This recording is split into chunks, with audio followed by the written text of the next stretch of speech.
পরীক্ষায় দেখছো যে এরকম যোগফল দেওয়া আছে আর মাথায় বার দেওয়া আছে। বার মানে কি? আবৃত্ত দশমিক সংখ্যার যোগফল করতে হবে। আবৃত্ত দশমিক সংখ্যা মানে কি? পৌনঃপুনিক। আমি শিখিয়েছি যে নিচে ৯ দিয়ে কিভাবে করতে হয়। তো এত বড় জিনিসটা যদি আমি ৯ দিয়ে ওই ভগ্নাংশে পরিবর্তন করে তারপর যোগ করি, তাহলে অনেক সময় লাগবে। কিন্তু ভগ্নাংশে পরিবর্তন না করে দেখেই যদি আনসারটা বলতে পারি, তাহলে কেমন হয়? দেখো কিভাবে করব। এই যে কোশ্চেনটা দিয়েছে সেখানে দেখতে পাচ্ছি প্রথম সংখ্যাটায় একটা সংখ্যার মাথায় বার দেওয়া আছে, দ্বিতীয়টাতে দুটো সংখ্যার মাথায় বার আছে, তৃতীয়টাতে একটা সংখ্যার মাথায় বার আছে। তাহলে ম্যাক্সিমাম আছে দুটো সংখ্যার মাথায় বার। আনসারটাও আমাদের আসবে দুটো সংখ্যার মাথায় বার আছে এরকম। অপশন সি তে দেখতে পাচ্ছি একটা সংখ্যার মাথায় বার আছে, মানে অপশন সি হবে না। অপশন বিটা হবে না, কারণ তিনটে সংখ্যার মাথায় বার আছে। পড়ে আছে এ এবং বি, যেখানে দুটো সংখ্যার মাথায় বার আছে। তাহলে এ এবং বি এর মধ্যে একটা আনসার হবে।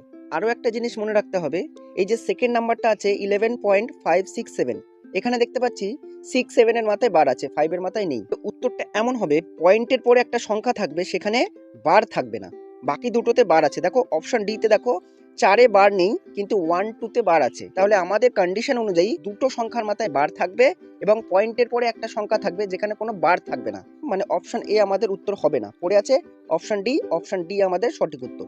অঙ্কটা ভালো লাগলে লাইক করে দিও, আর এরকম আরো ভিডিও পেতে আমাকে ফলো বা সাবস্ক্রাইব করে রাখতে পারো। ভিডিওটা দেখার জন্য অনেক অনেক ধন্যবাদ।